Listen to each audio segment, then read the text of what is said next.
Welcome to the blog for this week, and what an exciting week we've had in harness racing. The culmination of the TAB Regional Championships, and didn't we see some great winners? Just take a moment and we'll reflect on the finishing stages of each of these races. Uncle Jord, Terry Rama's coming out wider. Make My Memphis in front. Terry Rama a half, a neck. Terry Rama's taking the lead. It's a boil over. Terry Rama wins it. Western Sonador coming out after Rocky Creed, and we salute you. We salute you. Rocky Creed, we salute you. Rocky Creed. Rocky Creed's got his head in front. Rocky Creed wins the Group 1.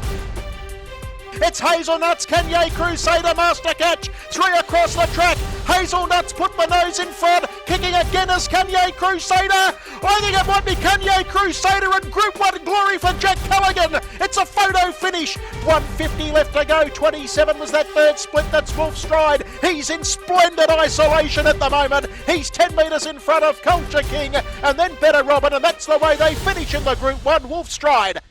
And as you saw there, every result had a fairy tale finish to it. From Terry Rama at Bathurst, where Malcolm Hutchings was down the mine, as in the gold mine, working, whilst Brett Hutchings steered that horse to victory.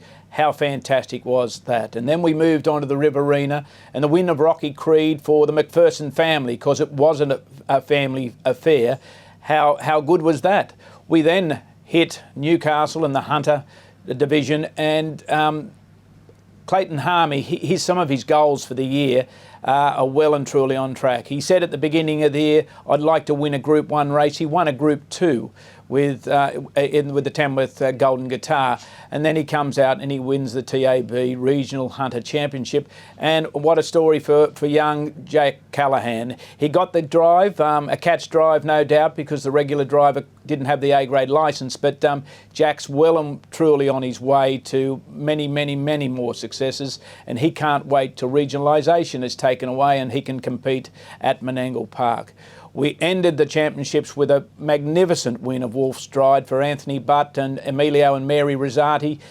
This is a horse for the future. He is a Grand Circuit star for sure in the making, as are the other three winners, stars for the future of harness racing. So to TAB, we thank you very much for the sponsorship and the support you've given harness racing here in New South Wales. And for the participants, there was $750,000 distributed in prize money for horses ranked less than a 70 national rating points. So the money was well spent, the money was well deserved, and it was well spread throughout the industry.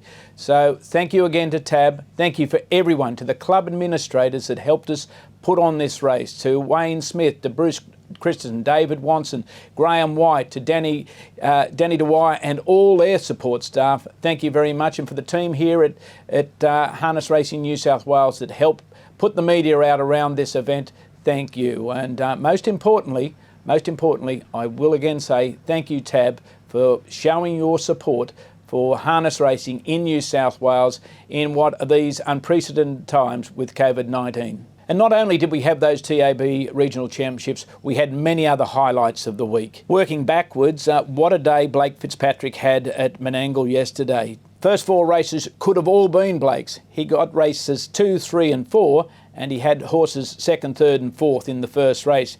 Kerry Ann Morris, of course, winning the first. But what is really interesting with what we're going through at the moment is the number of meetings where 8 different trainers win the program. We had Menangle on Monday, Penrith on Sunday, Wagga on Sunday. We had Bathurst last Friday. So we're certainly seeing that the money, the prize money and the wins are being well and truly spread. Special mention must go to James McPherson, who unfortunately couldn't take the drive on Rocky Creed in the TAB Regional Championships Riverina because of his licensing grade, but he won the Wagga Cup and wasn't that great to see. But talking about Wagga on Sunday, we saw Miranda McLaughlin, who was bowing out of harness racing just for a short period perhaps as she joins the Navy.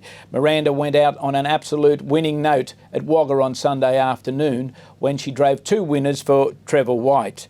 The washed out meeting, and I'll talk about the washed out meeting at Penrith last Thursday, the track curator, the stewards, the trainers, the drivers, they can't help what happens. We got one race over and done with fairly well, but then all of a sudden we had the rain come. What we did do was move it to Sunday. Why Sunday? If I need to explain, is because we need to keep these races on track if we can.